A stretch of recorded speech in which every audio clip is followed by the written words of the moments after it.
नमस्कार. सूरजेचा बुलंद आवाज आपण बघतोय टी व्ही बुलंद नंबर 1ला. रात्रीची 9:30 झालेली आहेत आणि आज दिनांक 5 मे 2026.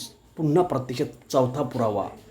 संभाजीनगर नवीन जालना भागात लाईट गेलेली आहे. टी व्ही बुलंद हे ब्रेकिंग न्यूज दाखवतोय. यामुळे पत्रकारितेचं काम थांबतंय. जनतेचे प्रश्न हा आले. आम्ही प्रियदर्शनी कॉलनी संभाजीनगरचा ग्राउंड रिपोर्टसुद्धा तुम्हाला दाखवलेला आहे. जालन्याचे आमदार अर्जुन खोतकर हे जर आमचं चॅनल बघत असतील त्यांनी बघावं. मुख्यमंत्री देवेंद्र फडणवीस हे जर आमचं चॅनल बघत असतील त्यांनी बघावं. मंत्री बावनकुळे यांना बुलंद सेनेचे पक्षप्रमुख संतोष कुलकर्णी यांनी स्वराज्यासाठी आदेश काढले आहे. कृपया संपर्क साधा. अशा प्रकारचा आज निरोपच मुख्यमंत्री देवेंद्र फडणवीस यांना दिला आहे.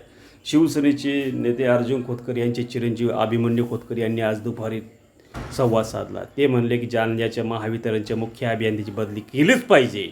कारण जो जनतेला न्याय देऊ शकत नाही, जो प्रशासनाच्यामध्ये आडमुठ्ठीसारखी धोरणं घेत असेल, तर या विषयावरती युवासेना आम्ही या मूर्ख अधिकाराचा निषेध करतो आहे आणि लवकरच याच्यावरती आम्ही ॲक्शन घेऊत, अशा प्रकारचं मत अभिमन्यू खोतकर यांनी आमच्याशी बोलताना सांगितलं.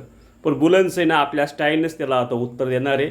एकतर संबंधित ऊर्जा मंत्र्यांना आम्ही कोर्टाचं आमंत्रण देऊ शकतो आणि याशिवाय मुख्य अभियंत्यांना ही कोर्टात खेचू शकतो. या विषयावर आम्ही 5 दिवसापूर्वी कलेक्टर आसिम मित्तल यांना तसा निरोप दिला होता. आता आम्ही आमची अस्तित्वाची लढाई लढतोय. धन्यवाद. सूरजचा बुलंद आवाज टी व्ही बुलंद लाईक करा.